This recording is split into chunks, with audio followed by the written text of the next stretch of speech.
รื่องที่เราสั่งออนไลน์มาว่าตัวจริงกันในหูคือกันหรอเครื่องนี้ใช้เวลาช้าประมาณ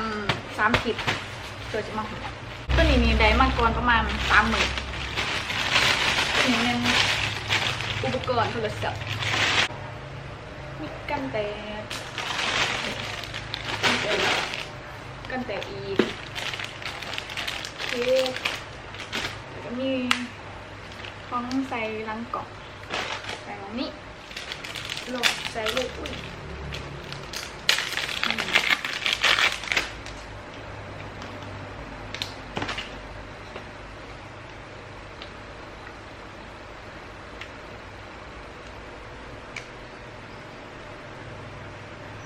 สีฟุ้งฟิ้ง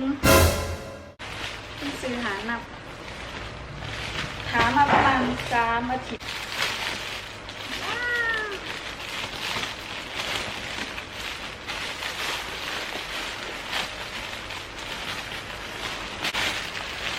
หารเมื่อกี้1 2 3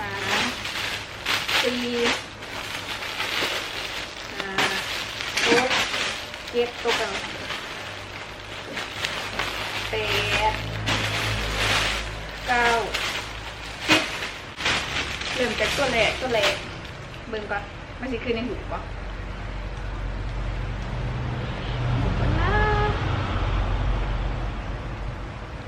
ตัวแรก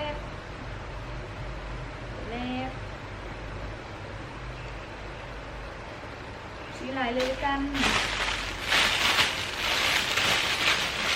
คือในหูโบ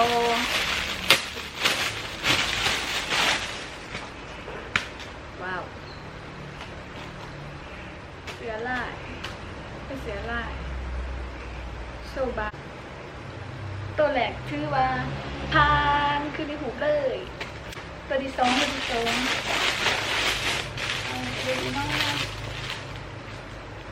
สองสีม่วง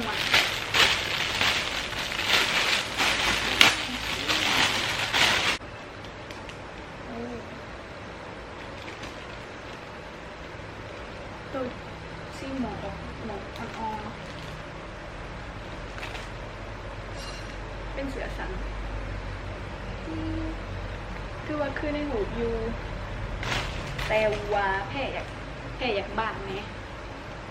พานเดอร์ตัวที่สองคือในหูเป๊ะแต่ว่าแพ้อยากบ้านลืมบอกแล้วค่ะทุกโตที่เอามันแกะมันบ่เกิน150 บาทตัวที่3เลยสีขีดเทา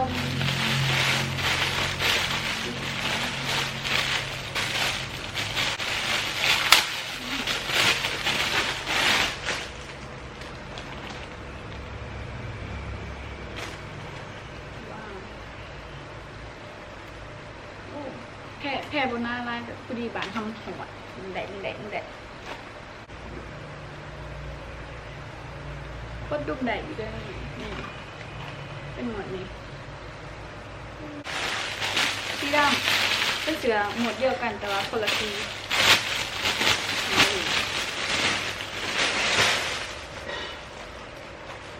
ดำ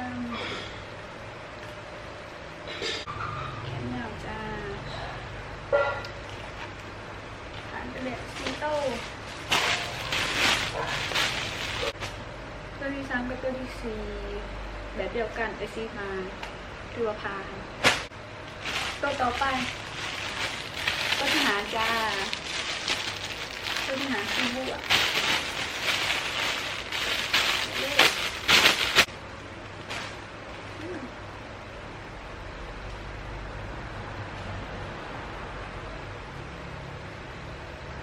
สุดๆนะ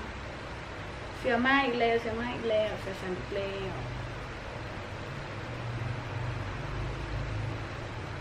คือประหยัดคือเนี่ยถูก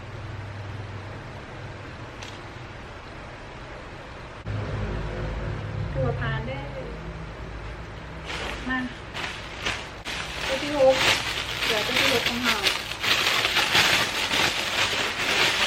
สีแดงจ้าอุ้ย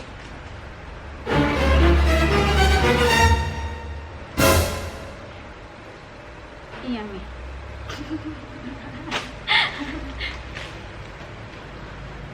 สือตุ๊กตามาเนี่ยได้ครึ่งหนึ่ง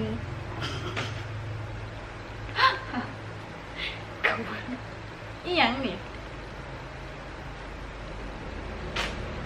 คือมันน้อยแท้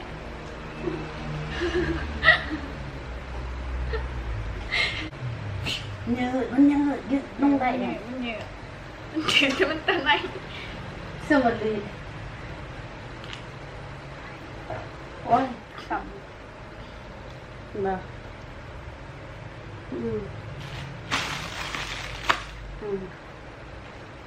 จะ ำต่อไปตัวที่เธอได้แล้วประมาณตัวที่เจ็ดเฮ้ยเอาเสือไปใส่ที่ขาว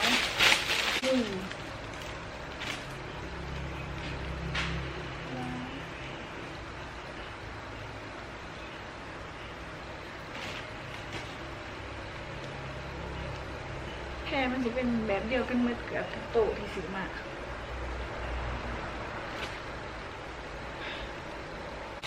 คือว่าพานตัวนี้กับพานตัวที่เก็ตตัวนี้เป็นสูงเอ้ยเรื่องบอกข้าวโตเนี่ยที่บัวเนี่ย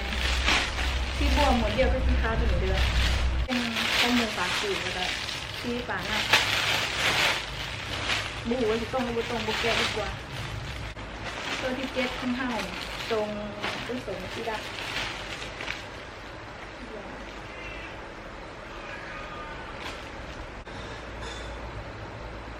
ใส่สบายอยู่ด้วยมัดแล้วจากหางแหลกเข้ามาแกหางที่ซองนึงบางกีนี้ลุกไปแต่งเสือมา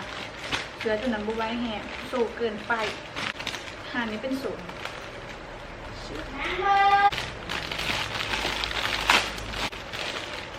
หางนี้เป็นสูงซองตัวดิไม่สนใจเป็นอย่างนี้เลย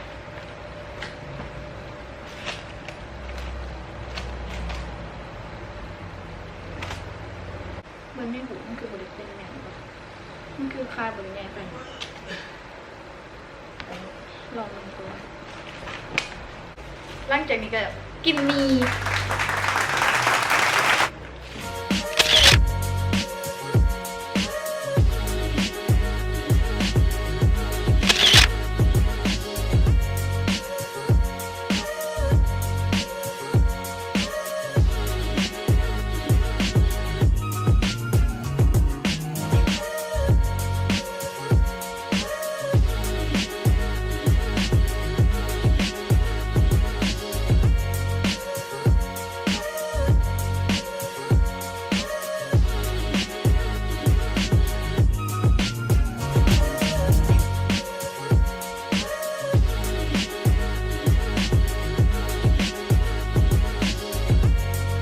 คลิปนี้ใช้เวลาถ่ายอยู่3 ชั่วโมงตัดอีก3 มื้ออย่าลืมกดไลค์